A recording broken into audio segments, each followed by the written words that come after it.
The Indiana Bears? How does that sound? Kind of weird. Let's talk about it.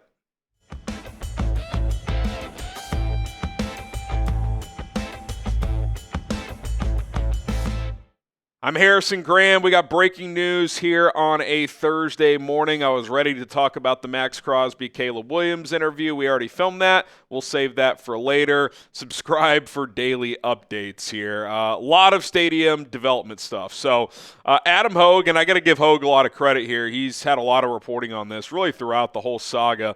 I wake up and open up my Twitter, and he tweets this out. Bear Stadium update. The Illinois House Revenue and Finance Committee meeting that was scheduled for 8 a.m. today isn't happening. And the last I heard, the mega project bill wasn't even going to be called on. In other words, no Illinois meeting or politics meeting discussion with that committee about potentially bringing a vote to the table to pass the stadium project for the state of Illinois. So we'll have more notes later in this video about the state of Illinois claiming that there is progress, and maybe there is, but not really ideal for an impatient Chicago Bears franchise. So then that gets us to the governor of Indiana, who released a long statement on X and a couple of tweets here. Indiana is open for business. Our pro-growth environment continues to attract major opportunities like this partnership with the Chicago Bears. We've identified a promising site near Wolf Lake in Hammond and established a broad framework for negotiating a final deal. If approved, the proposal amendment to the Senate Bill 27 puts forward the essential framework to complete the agreement, contingent upon site due diligence proceeding smoothly. The state of Indiana moves at the speed of business, and we've demonstrated that through our quick coordination between state agencies, local government, legislature to set the stage for a huge win for all Hoosiers. We have built a strong relationship with the Bears organization that will serve as the foundation for a public-private partnership leading to the construction of a world-class stadium and with the taxpayers. And I think he made a good point there. We move at the speed of business. The Bears are sick of this. They're sick of waiting. They're sick of legislative periods coming and going back over a year now in the state of Illinois. Like, oh, we'll vote for it next time. You won't, though, because you haven't. The Chicago Bears have been an afterthought for those in Springfield, Illinois. And look, I'm not a politician. I have my beliefs just like you have all your beliefs. And I totally understand the thought of, well, these are billionaires, yada, yada, yada. These teams shouldn't ask for anything. The Bears are pledging $2 billion for the stadium. These other owners in the league don't do that in these sports. $2 billion. They want tax certainty, and they want money for the infrastructure, which benefits everyone, by the way, not just the Bears, but local residents. It's a pretty nice deal for the state of Illinois, and they continue to drag their feet on this. Here's a statement from the Bears after the statement from Governor Braun in Indiana. He said the passage of SB 27 would mark the most meaningful step forward in our stadium planning efforts to date. We are committed to finishing the remaining site-specific necessary due diligence to build our vision in a world-class stadium near Wolf Lake in Hammond, Indiana. We appreciate the leadership shown by Governor Braun, Speaker Huston, Senator Mishler, and members of the Indiana General Assembly in establishing this critical framework and how to deliver a premier venue for all of Chicagoland and a destination for Bears fans and visitors from across the globe. We value our partnership. Look forward to continuing to build our working relationship together. So I do want to make that clear that nothing is done here. It's not over yet. Nothing is signed. And I think if I've learned anything covering this over the last several years, and you guys know me, I really don't like the stadium talk, but when there's big developments, I have to bring it to the table. Nothing is over, and it's not over till it's over. I think we've learned that. I mean, think about this. We got renderings of Arlington Heights years ago. They brought that property years ago. A year and a half ago, we're going to build in the city of Chicago. Brandon Johnson and Kevin Warner on the lakefront talking about how they're going to make this work. And then it's back to Arlington Heights. And then in this past December, we're going to start talking to Indiana because another Illinois legislative period came and went without a vote on a proposal to build a new stadium project in the state of Illinois. So it's not over yet. But one thing is crystal clear. The Bears are sick of waiting. They're tired of waiting. I mentioned it a few weeks ago. Kevin Warren's under a lot of pressure because he went up there and said, we will have a shovel in the ground in the state of 2025. That didn't happen. And so that probably not only pissed him off, but it probably pissed George McCaskey off. And Kevin Warren's under a lot of fire publicly, probably within that building. And so they've explored other options. And Indiana, in rapid fashion, passed SB 27 today with a unanimous 24-0 vote. So they're ready to play ball, and it sounds like they're in the red zone ready to punch this in. And unless Illinois can get a goal line stop and go the other way and score, to make a football analogy, this thing is near the finish line. So we'll see what happens next. We'll discuss more on the other side, but I got to tell you guys about today's sponsor. That is Mars Men. We appreciate Mars Men for sponsoring today's show. I turned 33 years old later this year, fellas, and I got to be honest, I was starting to feel my age late last year. Most men start losing testosterone around the age of 30, and about 1% every year after that. When the new year hit, I kind of treated it like a reset. I wanted to feel energized again, not worn down, especially after a long football season. So this year, I'm keeping it simple, and I'm doing something natural that supports my body where it needs it. That's why I'm taking Marsman. It helps your body unlock usable testosterone so you can feel like yourself again. Marsman supports healthy T levels, energy, and stamina. It has 8 natural and clinically dosed ingredients, including vitamin D, zinc, boron, and more. Marsman is made in the United States and is third-party tested. You can also get a 90-day money-back guarantee, so there's no risk. Worst case, if you don't absolutely love it, you can get your money back. However, 91% of users report higher energy levels, so that's unlikely. For a limited time, our listeners get 50% off for life plus free shipping and 3 free gifts at mengotomars.com. That's mengotomars.com for 50% off and 3 gifts when you check out. After your purchase, they'll ask you where you heard about them. Please support our show and tell them we sent you. So what's next here is the question. And I think the big question for me at this point is, what is the Bears' deadline? Like, when will they just finally say, because I still think, because clearly they could just sign this today and be done. We're going to Indiana. They've passed the legislation. We're ready to go.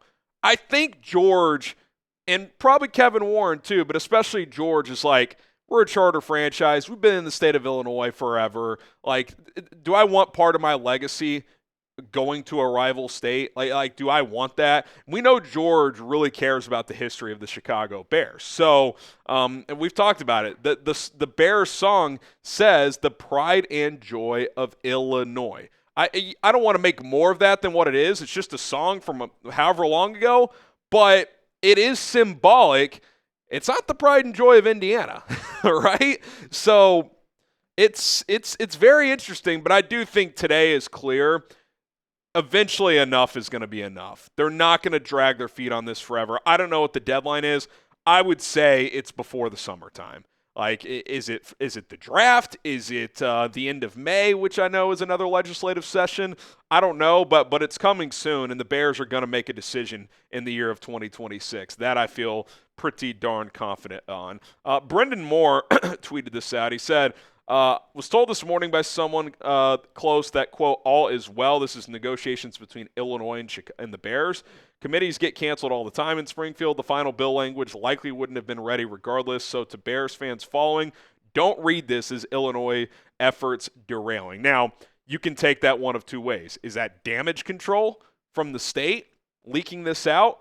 Or is that true? Are Illinois and the Bears making progress? Well, the Bears felt compelled enough to make a statement in support of Indiana today. Now, you could say that's them putting even more pressure on the state of Illinois. Certainly possible. Adam Hogue had this update as well. He said, according to Indiana Speaker of the House Todd Huston, Bears will commit $2 billion to a stadium project near Wolf Lake in Northwest Indiana. Rest of public funding will be similar to Lucas Oil Stadium. According to Houston, team is expected to release a statement, which we read earlier. And the reason I want to bring this up is people publicly and people in Illinois cannot, and I'm talking about politicians in Illinois, they cannot, if they lose the Bears, be like, well, they just took the cushy deal and the billionaire owners didn't spend any money. No, the Bears in this agreement with Indiana are still pledging $2 billion, so they can't play that card.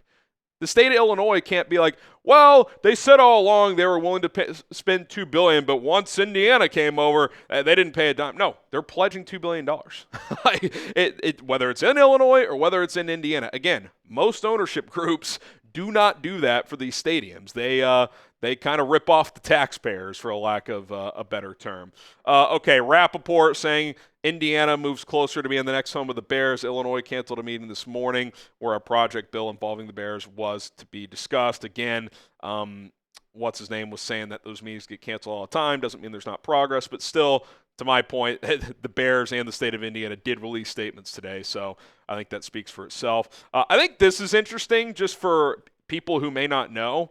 Albert Breer pointing out that the Wolf Lake area is 19 miles from Chicago. Arlington Heights is 25 miles, and this has been discussed on other shows. I don't know if I've said it. If they did go to Indiana and build where it's expected to be, where the property would expect to be the new stadium in Indiana, it would actually be closer to the city of Chicago. So from like a proximity standpoint, it's actually a little bit closer, and it is still Chicagoland. But again, there is something just kind of uncomfortable and icky in a sense of like, you're going to go to a different state? Like, because I do want to remind people, the Bears were leaving the city of Chicago pretty much no matter what. I know they kind of tried to, oh yeah, well, we're going to stay in the city. That was never going to happen. And most stadiums in the NFL are not in the city, which is unfortunate because the ones that are, and listen, I get why they need to upgrade over Soldier Field, but it's pretty cool that it's on the lakefront and it's in the city. But most of these major stadiums are not in the city. The Dallas Cowboys are not in Dallas. The Los Angeles Rams and Chargers are not in Los Angeles. A lot of these are in suburbs because that's where there's land and where you can build a new stadium, and stadiums surrounding kind of it's not just the stadium. It's the bars, it's the restaurants, it's the surrounding area, and it's hard to do that in these big populated cities, especially in these downtown areas. Matt Hill, who I think works under Pritzker, said this. Illinois was ready to move this bill forward. After a productive 3-hour meeting yesterday, the Bears leaders requested the ILGA pause the hearing to make further tweaks to the bill. This morning, we were surprised to see a statement lauding Indiana and ignoring Illinois. So, again, is that damage control? Is that the Bears kind of showing their hand that they're leaning toward Indiana? I think this is where we're at, just to kind of put this all into a bow before we get out of here. And I've said this, the Bears are tired of the back and forth. Their requests are relatively reasonable compared to most ownership groups. Now, I'm not going to act like Kevin Warren has necessarily done a great job, but I also think he probably did not know what he was getting into in terms of these Illinois politics. And I'm not an expert on it either, but it sounds like this is kind of par for the course for situations like this, which is unfortunate because, look, in a perfect world, and I've said this, that they would stay on the lakefront. But if that's not going to happen, you still want to stay in the state of Illinois. They bought that racetrack property, tore that down to have a 300-acre, or however large it is, to build a stadium in a surrounding area. It would be kind of a joke if they bought that, tore that track down, and that's not even where they built the new stadium. Now, the Bears would sell that property, I'm sure, and some group would buy it and build something up over there, productive, you would hope. But, yeah, it's unfortunate. I'm honestly sick of it, too. Like, I probably feel like how the Bears do. Like, I'm just kind of done with this. But again, it's my job when new updates are there, and this is a big update today. But I'll say this one more time, but then we'll ask you your thoughts. Until this thing is done and they announce that we are officially building here, there, the other, I think we all know that twists and turns could definitely continue to come. So, again, I'll use the football analogy. I think Indiana's in the red zone. They could punch this in, but until the Bears sign the dotted line, I think deep down they want to stay in Illinois, but they're not going to wait forever. I think that's very, very clear at this point. So we'll leave you guys with this. Where will the Bears' new stadium be? Indiana or Illinois? Indiana's definitely taking the lead, but maybe Illinois can find their inner Iceman and find one more comeback here. We'll see what all ends up happening. If there's major developments, we will continue to cover it here on Chicago Bears Now. We will be live this afternoon where we'll talk some more football and not as much stadium stuff. So be sure to subscribe and join us at 4 o'clock. My name is Harrison Graham. Bear down.